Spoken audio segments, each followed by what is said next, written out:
Good day. Good day, dear friend. Let me ask you a question.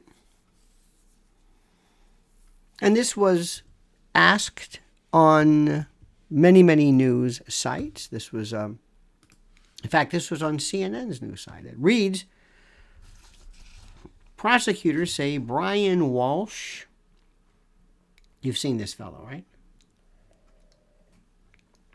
Searched online for, can you be charged with murder without a body? This is in a piece from Alicia Abraham. Anyway, here's my question. Right off the bat. It's a very interesting question. Fascinating question. Because I think people love CSI. And we used to love Quincy years ago. That wasn't the best. And there's all kinds of interesting things that we're learning with forensic DNA and with... Can you be charged and convicted? People always ask the wrong questions. Just like they think impeachment means removal. They really mean conviction of a president or vice president or judge or what have you. But can you be convicted of murder when there's no body? Is that even possible? Think about this. And recently there was a case involving this there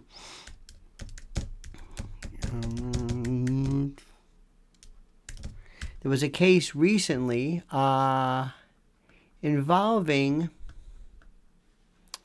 here we go, Carol Baskin's dead husband is reportedly alive and well. So they say. There was talk about this. I don't know if you've heard about these various stories. It was alleged. This is from a Variety and anyway. But is that possible? Is that possible? Can you charge this? You see what I'm doing right now? It's called research. Very, very quick. And how would you do this? How would you do this? How would you possibly even remotely do this? How?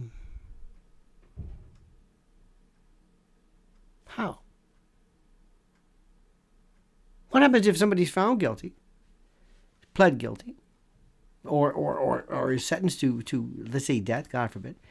Then all of a sudden, the courtroom doors open, and lo and behold, who walks in? But the victim, the alleged. How does this work? Well, it can be done in a variety of different ways.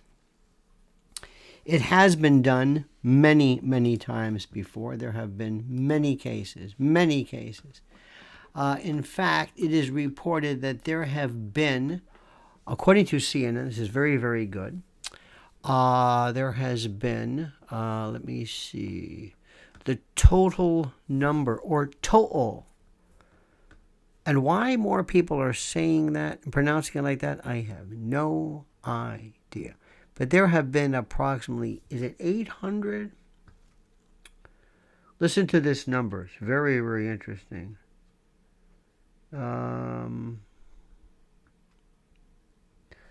me. I just want to get the words. Oh.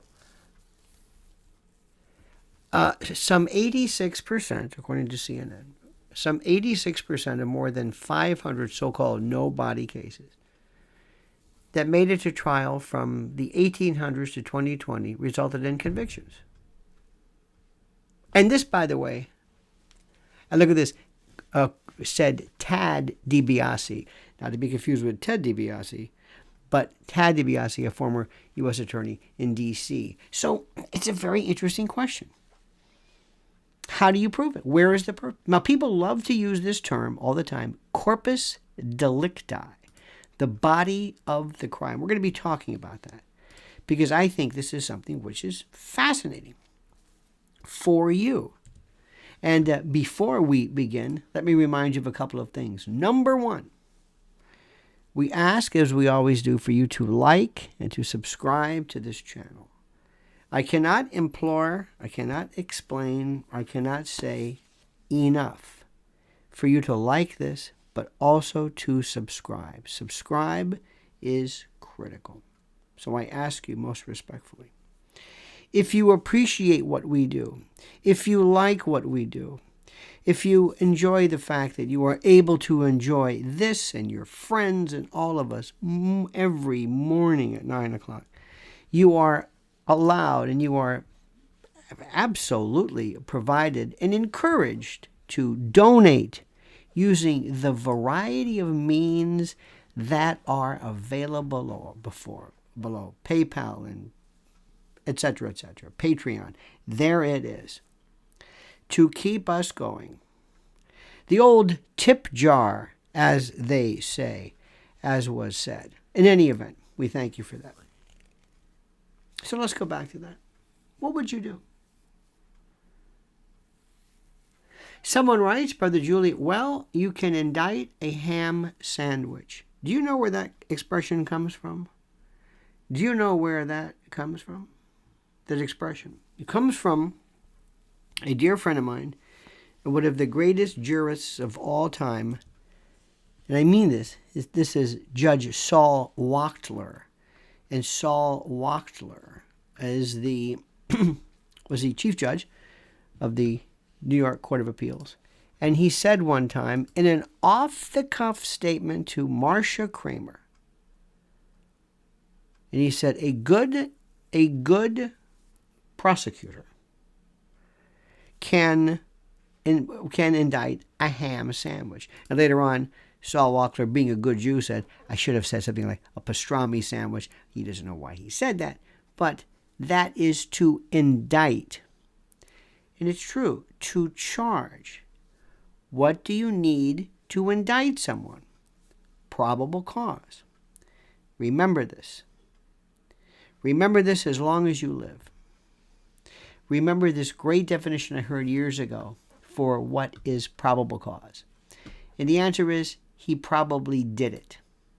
One of my favorite lines of all time. He probably did it. And anybody can get an indictment. By the way, during a grand jury, which is mandatory, I tell you, during, as you know, in federal practice, it is mandatory for you to get an indictment. Do you know what is the defendant is entitled to do? Let's assume there's a grand jury going on to determine whether you're going to be indicted. Do they hear from you? Well, they'd like to hear from you, but you most probably should take, believe it or not, you should take your Fifth Amendment right and not testify. I think they'd be crazy. But you don't put on any evidence. The grand jurors never receive any evidence. Nothing. They never hear the other side of the story. Not at all. Not at all. Nothing. They hear nothing. Do you understand what I'm telling you? They just hear one side of the story. And this is something which I think is the most important. This is so critical and so important for me to tell you. How is it that they're supposed to figure out what to do? Don't they hear just the police? Have you ever read a police statement? Have you ever read a police report? It's the worst thing possible. It's horrible. It's absolutely ungodly. There's nothing good at all in there. There's nothing exculpatory. There's nothing. Anything. Nothing. It provides nothing. One time, and it was a DUI case years ago. It was defending somebody just for DUI. By the way, DUI is the greatest case in the world from a defense point of view because it's one of the only cases, the only charge I know, where where the defendant never intended to commit it. Never said, I'm going to go out tonight and I'm going to get drunk and I'm going to drive and it doesn't work that way. So consequently, it's one of those ones where people can say, like, I thought I did the right thing. I thought I stopped drinking. I only had a couple of drinks. I didn't realize that I miscalculated. So the jury is thinking, well, the guy tried. Because you can drink and drive. This is one of the things about DUI, which I find fascinating. The only way to stop it, the only way to actually stop drunk driving, believe it or not, is to make any amount of alcohol that you take in unlawful. That's it. That's the only way to do it. Because people find themselves in a position of trying to guess how much to drink. They have no idea what they're shooting for. None. They don't know what to do. If your state says you cannot have a 0.08 blood alcohol level, what does that mean? What is it? What does that mean? What does a 0.08, what? How could you tell you're 0.05? What if there was a law that says you cannot have a 0.3 or higher hematocrit per bid level? Wait a minute, what? Who has access? Let me just give me just 1 second. This is something I want to just rail against. How are you supposed to comport with this law? How? If I tell you the law says you cannot drive over 55 miles per hour, if I say to you, you cannot drive over 25 miles per hour in a school zone, you know immediately what is and what is not expected. You know it. You just look at the just look at the speedometer. Simple. Or if there's a weight, some rule that says you can't, well, I don't know why you would, but you got to weigh something. There's a scale. There's something. There's a means by which, turn your lights on at night. I know how to do that.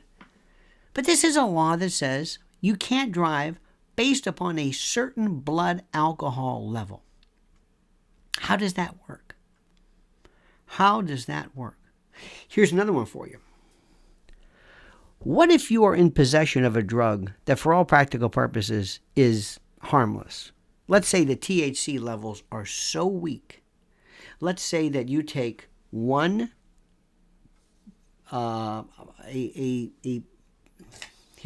some heroin. I've got a bag of heroin and I take a little piece of this little heroin. I've got a gallon of water and I drop it in there and I mix it up.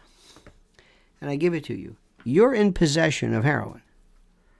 Even though you can barely find it, but it will test positive for heroin. Even though there's no purity. I never understood that either. I don't think you should necessarily accelerate or aggravate the degree of possession because it's really strong heroin. I'm not saying that. But how does this work? I will never understand this as long as I live. Never. Why are there parking lots at bars? Back to DUI. Why are there parking lots? What do you think these people are doing? It says bar. Giants game, Browns game, Patriots game, 2 for 1. They used to have sink or swim years ago. They don't have it anymore. Ladies' night, Jaeger girls, come on in. They got the posters, Budweiser and Coors and pitcher, that's him. Come on in, have your party, yay! Come in and stay for the game. How long does a game last? How long is the whole thing? What, 2 hours, 2.5 hours, halftime? This? I don't know. What do they think people are doing there at the bar with a parking lot that they drive their car to? How does that work? Now, I'm not suggesting you should not have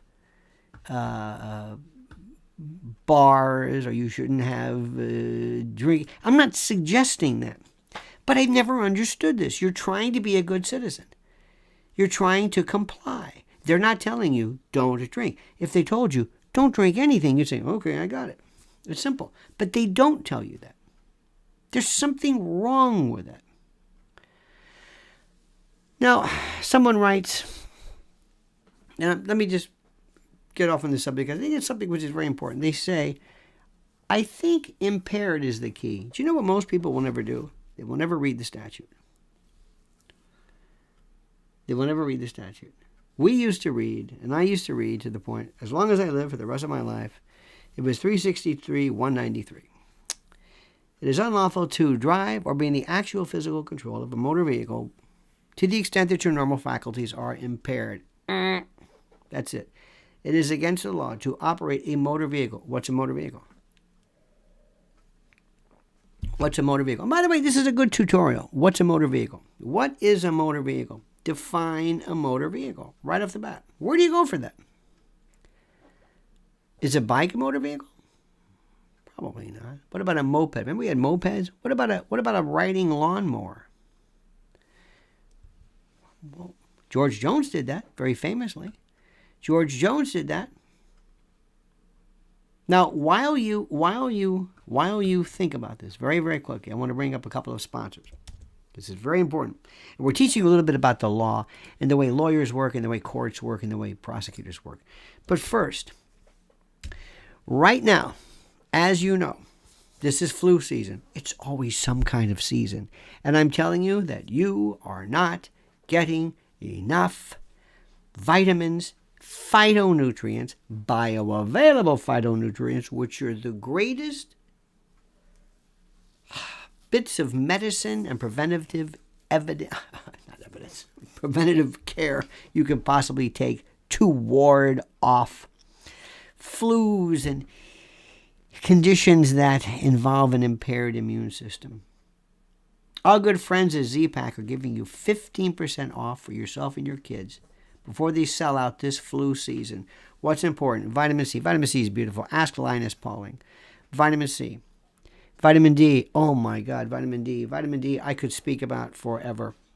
Zinc, where have you heard that before? And quercetin. Bioflavonoids. I'm not going to go through this. I'm not going to explain this to you. But it's one of those things that I promise you, you are not eating enough of and you are not getting enough of. So do yourself a favor. Support our great friends at Z-Stack. And right now, if you use the code that is attached, you get 15% off. All right? You will be so happy. There's no downside to this, okay? Okay. What's a motor vehicle? Let me ask you a question. Yes or no? My car is out of gas. I'm sitting behind the wheel of a car. The car will not move. It is out of gas. Do you understand what I'm saying? It doesn't. Go ahead. Here's the keys, officer. Is this a motor vehicle? It won't run. It doesn't work. There's no gas in it. Might as well be no engine in it. You're sitting to the side of the road. They don't do that anymore. They just come. But the old days. Remember that? That's more of a battery thing. But if it's gone. Is that?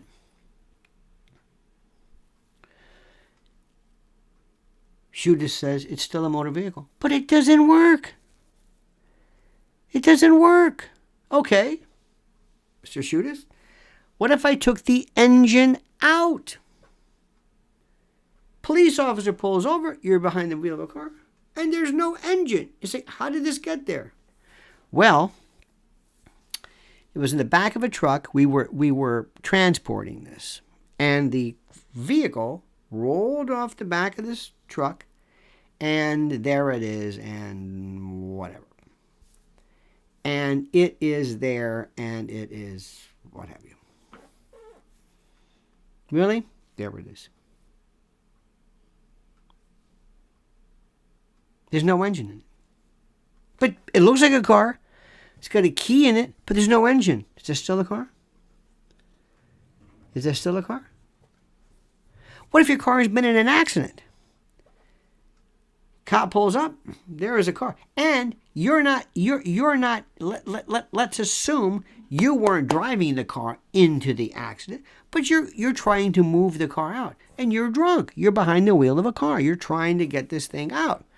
but it won't move. Car pulls up, bleep, blue, gets out, there you are. You're loaded, you're gassed, you're waxed, you're gooned, and you can't move it. Does that count? So right off the bat, we're saying, what is it?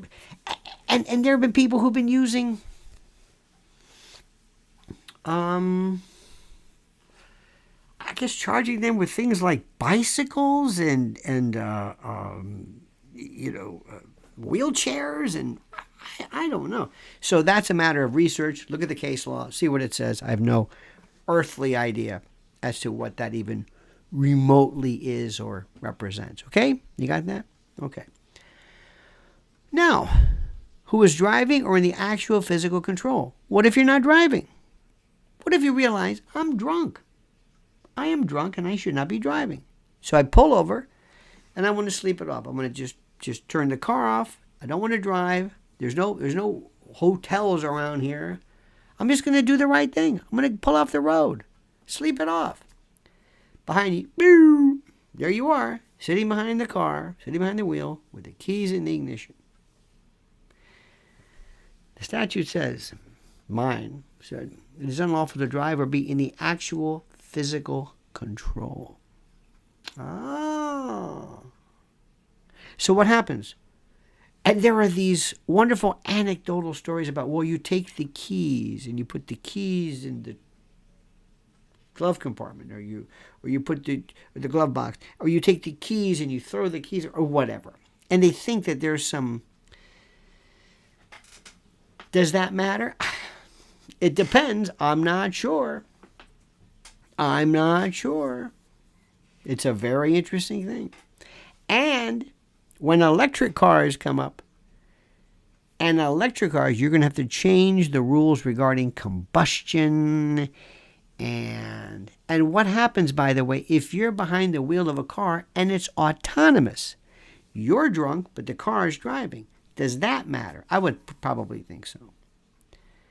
Now, what I've just asked you to consider, you're not going to ever think about.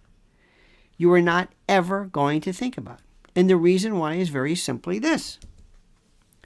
You've never read a statute in your life, but they're there for you to read. They're there for you. I can't say it enough. They're there. These statutes are there for you. And you are charged with knowing them.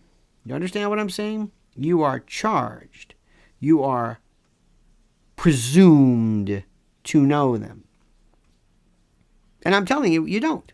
You don't do it. You don't. And I'm not giving you grief because of it, but I'm telling you that most people do not do this. And the same thing goes for virtually everything. What does the statute say? And also, what is the rule regarding prosecuting somebody when there is no body? When the person was never found. They just never showed up anymore. And they suspected you. They always thought about this. You haven't admitted it. You haven't confessed it. There's no DNA. But you were the last person to be with them, or you might have had a motivation factor. Interesting stuff. Interesting. It's fascinating. And and because of the internet, as it were, there's so much data, so much that is there for you to review at your leisure. At your leisure. We stop for a second and talk about something else which is important to me. And I've mentioned this before to you, and I'm going to say it again. Do you remember a while back I mentioned what EMPs are? Remember that? I asked you, say, what's an EMP? You know this. Everywhere I go, no matter what I'm doing, it's trouble. Say, you know what EMP is? What? EMP. EMP, ESG, MOUSE. I mean, we live in a world of, remember, abbreviations, initialisms, and acronyms. An acronym is a word. Radar, scuba, things like that. Apostle Q, remember that person of opposite sex sharing living quarters? That's like, it's a word, it's a sound. But ATM, FBI, CIA, those are not acronyms. Those are abbreviations or initialisms. In any event, EMP. There is a Midwest company called EMP Shield. And they've invented a device that you hook up to your vehicle or your home that will protect you against EMPs, electromagnetic pulses.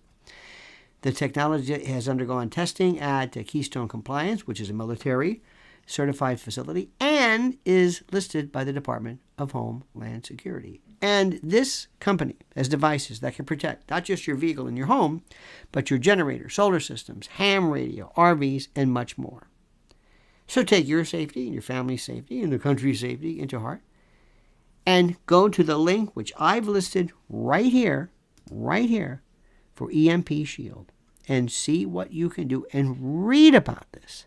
And the information is there, and you are so adept and so adroit and so schooled at getting to the bottom of things. Now, corpus delicti. Body of the crime, usually seen in terms of confessions. Let me ask you something. What if you went to your local precinct, your local police department, and you said, "Hello, my name is Gustav Lemke, and I killed Jimmy Hoffa." Where? In Detroit. What year was it? And let's say you were obviously not old enough. That's one thing. But maybe you're an 80-year-old guy. Could do it. Do they say, "Just a minute, we're going to arrest you"? Is there any evidence of the murder of Jimmy Hoffa? If you walked in the same scenario, walked into a police department and said, I'm responsible for the murder of Gustav Lemke. Who? Gustav Lemke. Look, he's dead. I killed him. Where is he? Roanoke, Virginia. Last year. Just a minute. We don't have any record of it. Well, trust me, he's dead. Is there evidence of a crime? What is the body of the crime? Is there any evidence of it? Before you accept a confession versus an admission is a particular fact, a particular statement regarding an aspect of something. A confession is a full and total and complete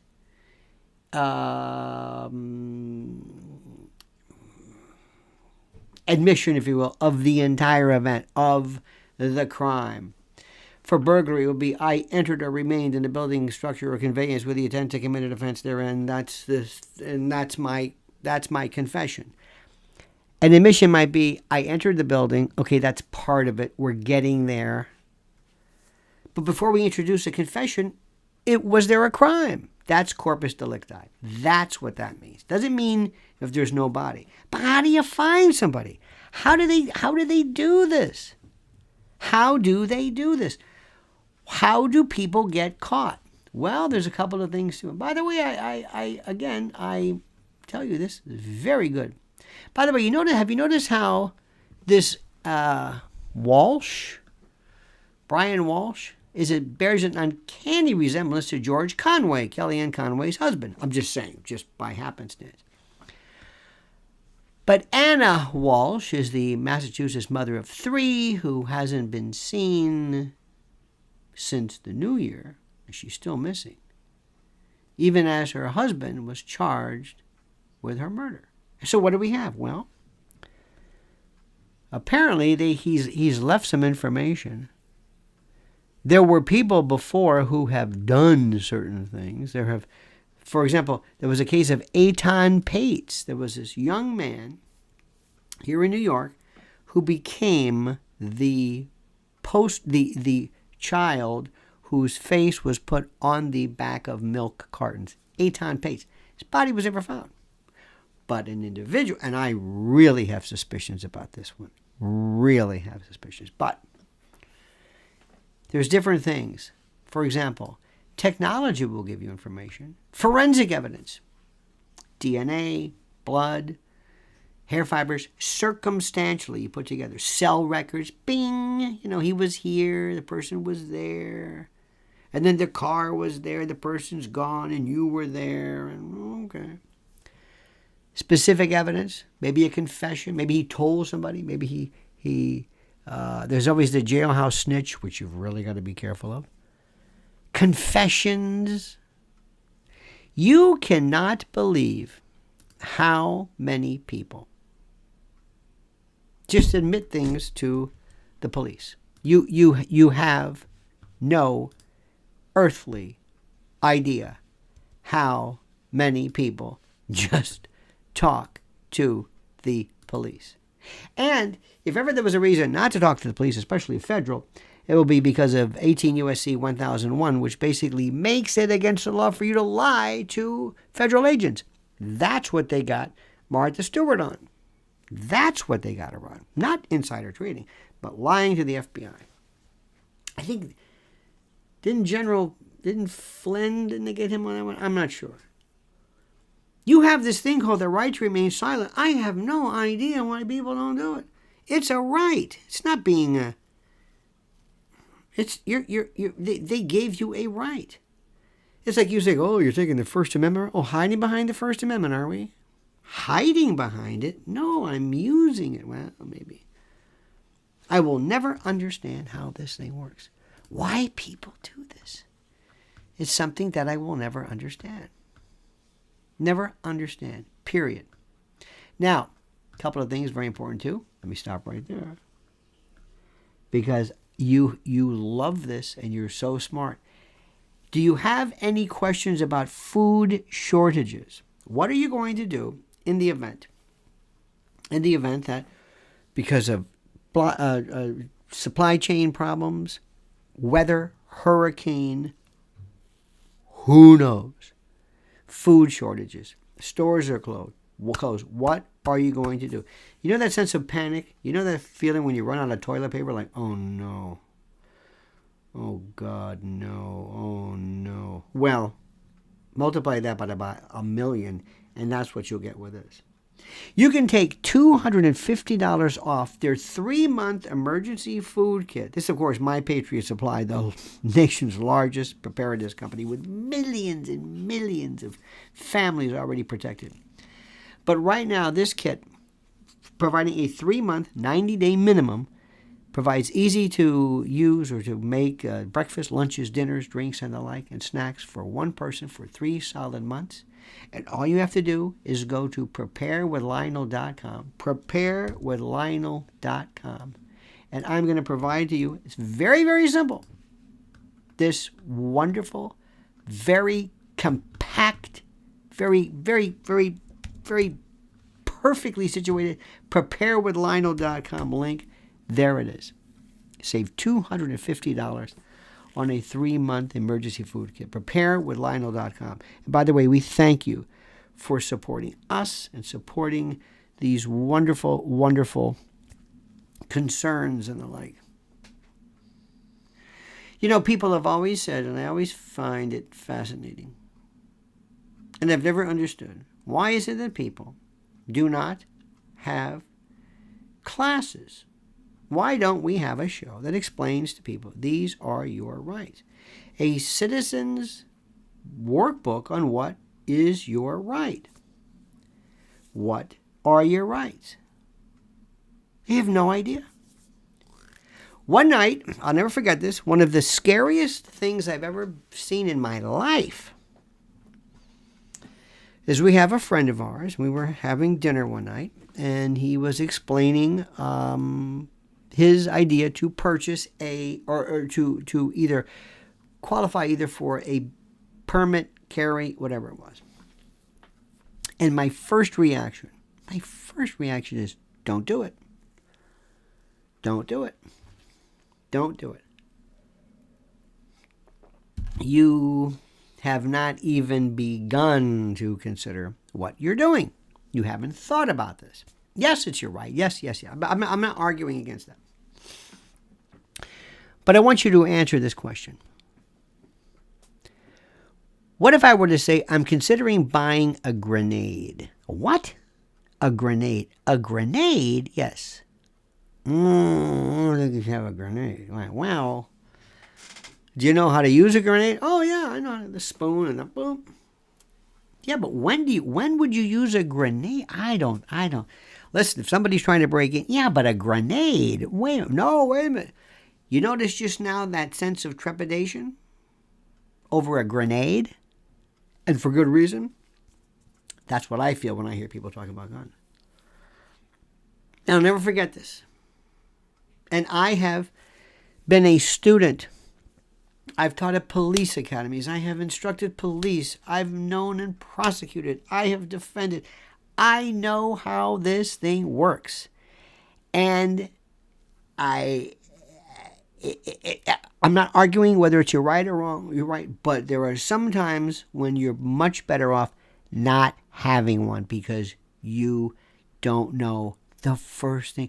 You are a dangerous instrument of potential problems by virtue of what you don't know. So as we're talking, I said, okay, I'm not trying to be Mr. Cross-Examination, but I said, now, let me ask you a question. Have you read the statutes? I think it was New Jersey where this fellow is. Have you read the New York statute? Do you know all about it? Have you studied this? Have you talked to your homeowners? Do you have a policy? Right. Do you know when you can use this? Because you're not buying a weapon for collection purposes. You're using it as a self-defense tool, correct? Okay. Do you know the statute? When can you what happens if you use it incorrectly? What happens? Let me give you an example. True story. Our friends have these like townhomes. They live next to each other, and they look exactly the same. Just exactly. You have to get the number right. It's like, this 1218. There's no distinguishing. Well, I went to the car. You go. It's a stretch. And then when I walked back, I opened the door and I walked in. And I looked down and I said, wow, I don't remember they had this thing for you to put like snowshoes. And I said, I don't remember this. All of a sudden I hear, can I help you? I said, oh, I'm sorry. It was the wrong home. I walked right in. Oh, I'm sorry. Pardon me. My mistake. Please forgive me. That's quite all right. You might want to lock this door because I might walk in. Later on, it hit me. And here's my question. Let's say he was armed. I walked into his home. I didn't say anything. I just walked. I'm looking down. I'm thinking, and he shoots me. Would he suffer any liability for that? I'm walking into his home. I entered his home. First question. Would he suffer any liability? Was it unreasonable? I mean, really look at this. Think about this thing carefully. During the day, somebody walks in. I pose no threat. Is there a stand your ground provision? What's that? Look it up. What about the castle doctrine? Was there any duty to retreat? What? Look it up. I didn't pose any threat? No, of course I didn't. Did I have to? Well, I know who's gonna say I posed a threat, because the people I'm with, including Mrs. L, next door are gonna say, no, he went to the car to get something. Did he have a bag in his hand? Yeah, that's the bag he got. He obviously made a mistake. How did you think he posed the threat? Do you have to pose a threat? Is it required? I've got to research this. But people will answer a question. They just answer questions. Well, I think if it poses a threat, I'm not thinking real good about this one. I've got to read this. I've got to see, has it ever happened before in the case in the state of Georgia? Have you ever let's say we're in Atlanta, has the appellate courts have they ever ruled on this? Is there something, what's good law? Give me something. I don't know. Is there something similar to this? Must I pose a threat? Or is there a rebuttable presumption that somebody who enters your home and hearth is going to be doing you harm? I don't know. And as I'm talking, and I'm thinking, wow. Then I went back in, and I'm talking to this family. And he's talking about, well, I've got a friend of mine. He says a shotgun might be okay. And, I've got to clean it. You got to get the cleaning. And I said, well, where would you keep a shotgun? How big is a shotgun? Pistol grip? Shotgun? You're going to rack it? Where do you put it? Where do you put it? There's no children there. That's right. And make a long story short, he had thought of none of this. Absolutely nothing. And I'm still wondering. I'm going through this scenario, just like with Alec Baldwin. I'm thinking about his case. Thinking about the reasonability. What would I say as a prosecutor? What would I say as a defense lawyer? What would a jury think? The old expression they always say, it's better to be tried by 12 than carried by 6. Ha, ha, ha. Okay. All right. Maybe. But I thought, oh, dear God, they don't even know. They don't even know. So think about that for 1 minute. Think about that for 1 minute. Because I'm going to tell you about another friend. Some great people who make all of this possible. And that's our friend from MyPillow. MyPillow, please use. I ask, I beseech, I entreat, I importune you to use the promo code Lionel for MyPillow. They're wonderful. And they are sponsors and promoters of our show. And they are terrific. And we thank them. And we love them. And we think they're groovy. Very, very groovy. Exceedingly groovy. I think they're groovy. And that's all that matters. I think they're most incredibly groovy. And they are here. And I want you to show them the love and respect by going to mypillow.com and please use promo code Lionel. Promo code Lionel. There it is. Right there. Promo code Lionel. Or you can call 800-645-4965. Still made in America. Great quality. The slippers with new styles are the biggest sellers of them all. MyPillow.com. Promo code Lionel. Support them. We thank them and we thank you for supporting them and for supporting us. Now, the law. I'm going to say this one more time. You are charged with this. Let me ask you a question. I have a little pill, display, little thing. And if you're traveling, any medications you take, you travel with them. What does the law say in your state regarding having medication? Maybe controlled substances, maybe not, I don't know. That are not in the original container with the pharmacist label on. You ever think about that? Can you travel with that? I never thought about that. What if you say, when is ignorance against the law a defense? Virtually never. Virtually never. Sometimes it's okay. Remember years ago, Linda Tripp, she was taping Monica Lewinsky when she was having her various conversations. And I believe, if I recall correctly, when she was taping Monica Lewinsky, she actually was in violation of the Maryland statutes, if I recall. And yet, she, how do I say this? She was in violation, but she, I think ignorance was a defense or it's evidence that she didn't. Anyway, make a long story short, she basically got off of any particular criminal charges because she didn't know. But for the most part, that's not true. You cannot claim, I didn't know that. And what I want you to notice here is this incredible sense of answering the question. Answering the question. You just answer the question. You're just an expert in everything. No matter the question, you just know. You know everything. History, law, military, whatever it is. You just answer it. Well, of course. If it's 11, well, if you meant to do that. They used to have these rules. I remember years ago they said, "Can you carry a gun in your car?" And people would say, "Well, there was a 2-movement rule." I remember I was prosecuting at the time. I said, "What is the 2-movement rule?" "Oh, that's." I said, "Where is that? Where is the 2-movement rule?" "I have no idea." "Where did you come?" I don't know.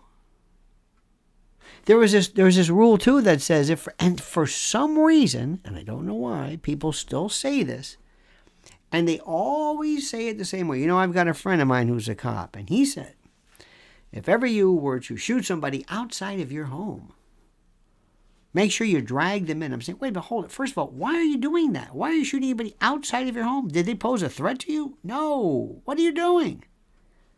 What? And why are you dragging them in? Wait a minute, what? What are you talking about? And they repeat this. They just repeat things. It's like the 9/11 or 911. They say that whenever there's a full moon, there are more people who are... Wait a minute, where'd you get that? Well, they've said that. They've proven it. Who's proven it? Well, they. Who are they? What are you talking about? Where does this happen? I don't know anything about they saying this. What is the they? What they? Who are they? What are you talking about? We just live through this imaginary anecdotal world of pretend expertise. We just make stuff up. We just say stuff, and we don't know anything, and I am the opposite. I don't believe anything that I think I believe. I'm checking things constantly. I did some research this morning on Statutes. That blew. I thought I knew that inside. I know nothing about that. Nothing. Look it up on your own time. Always question what you know. Never play games with the law. Never think that the law has anything to do with common sense. Never. Understand that prosecutors are, for the most part, on the state level, motivated by political concerns, and that's a very dangerous thing. Federal prosecutors, political, but still they're appointed, and it's a different story. Federal judges are there for life. State judges, the election process. Keep in mind how that works. Understand how juries feel. Understand that when something happens, this case will go on and on and on. And if you were to involve your case in something where you were absolutely 100% correct, police officers do not normally, at the scene, make up a determination that, okay, you're free to go. Why? Well, obviously, no. Sometimes you are arrested, or you are charged, or you have civil considerations. That's why, going back to Alec Baldwin, his civil liability, one thing, very serious. Criminal liability, different story. And that is important for you to understand. Now, here's something. I want you to make a note of this. We put the best stuff up on Twitter you can imagine. This is my Twitter link. And I ask and request for you to follow such. Okay? Very, very, very important. This is, hang on one second here. This is Mrs. L on her website, Lynn's Warriors. Find out what she is doing. Watch what she is doing. Learn of what she is doing. It is simply the most important and critical information that is there for your for children. While you're on YouTube, let me send you to her YouTube channel as follows. Subscribe to this. Learn what's going on. There are things that are happening that require a tremendous degree of information. And finally, I ask you, one more thing, excuse me. Did I give you Mrs. L on Twitter? I think so. These links are very important. I'm big into links, as you notice. I like them. There we go. That's Mrs. L on Twitter. I just did a brand new one. You will love this, but I use it on I did it on my private channel. And it is you might find this a tad curt, but it deals with certain folks in the conservative world who think that all of a sudden they've made these fascinating revelations as to the real causes behind Nixon and the impeachment and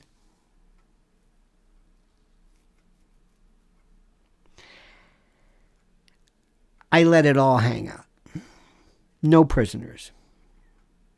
Some a tad discourteous, but nonetheless important. So, my friends, I wish you a beautiful and a glorious day. Thank you so much for being a part of this. We will see you tomorrow. Same bad time, same bad channel, 9 a.m. Eastern Time. Remember, please support our sponsors. And if you would like to donate, support, congratulate, thank me for my indefatigable, inexhaustible, inexorable duty to make you smarter and wiser and to provide this beautiful forum every day for you to meet your friends and colleagues that you only meet here. I have provided for a series of links for you. In any event, have a great and glorious day. See you tomorrow, same bad time, same bad channel. And as we always end with this particular word of advice and caution and love, the monkey's dead, the show's over, sue ya. Ta-ta.